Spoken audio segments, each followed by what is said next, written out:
Hi, my name is Dr. John Douillard, and this is a continuation of my series on stubborn weight loss. You know, many of us have found as we get a little older that we start to gain a little weight. We start to put on a few extra pounds around the waist. We realize that we have to start exercising more. We join a health club, start taking yoga classes. We start to change and modify our diet. We start eliminating certain foods like wheat and dairy and corn and soy and harder to digest foods. And even then, we realize that we're really still not digesting as well as we did when we were just a teenager. Is it possible for us to restore that digestive strength? That's the topic of this video today. How can we restore our original and youthful digestive strength? Our stomach is like a furnace, and sometimes as we age, the furnace is turned off, turned down, so we simply don't digest as well as we used to. And yes, some of us don't have the genetic ability to digest wheat or dairy, and some of those food allergies are real. But for many of us, these allergies have developed over time. There was a time when we could digest certain foods, and we did a good job of it. But as we've aged, we've lost that ability.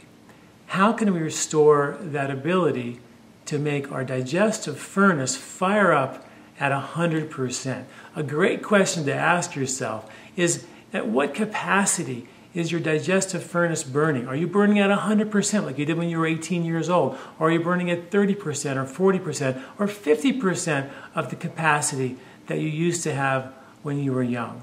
Well, there are a couple of reasons why the digestive furnace, our digestive fire, actually turns down as we age. And yes, it doesn't matter how old you are, you do not have to be sentenced to a life of no wheat or dairy. You don't have to take digestive enzymes or herbal laxatives or pills or powders to keep your digestion strong. This is something that we can fix and restore naturally. There are certain foods that will actually help strengthen your digestive system. And in my last video newsletter, we did a whole series on 10 proven tips to help strengthen your digestive fire and lose weight. And so there's many tips I want you to look at there. But today I want to talk to you about specifically how to turn the digestive fire back on. Your hydrochloric acid. In your stomach, your body makes hydrochloric acid. And this hydrochloric acid cooks the food and breaks the food down. And for some of us, that fire is not as strong as it could be. One of the major reasons that this would happen is actually dehydration. Many of us are dehydrated. We don't get enough water. Underneath the stomach lining, just underneath the digestive acids, all that very strong hydrochloric acid, is a bicarbonate layer dependent on adequate amounts of water. If you're dehydrated and that bicarbonate layer becomes thinner, then the acids will burn your stomach and cause an ulcer. So your stomach lining sends a message to the stomach wall and says, please don't make any more of these digestive acids. They're going to burn a hole through my stomach. So the stomach says, okay, I get it. And we dial down the digestive fire. So you don't digest as well as you once did. You don't digest as efficiently as you once did. So we start to see ourselves gain a little weight. So we work out a little more, join a yoga class. We modify our diet, restrict certain foods. And then we realize that we're slowly but surely eating a healthier diet, yes, but a diet that is in place because we didn't digest the hard to digest foods as well as we once did.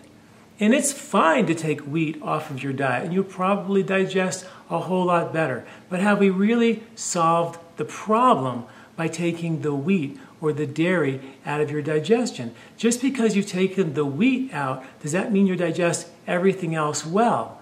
Isn't it important for us to really understand why we're not digesting the wheat as well as we could? And yes, we could say we have gluten intolerance, and that may be the fact, but I believe, and clinically my experience tells me, that we develop a gluten intolerance because of digestive imbalances. And I've talked about this in one of my previous video newsletters on how to detox dangerous fats. I'll continue to talk about that in my future newsletters, but you can go back to my archives and read on my website at lifespot.com some of these articles. There's an article associated with this video so you can get more information.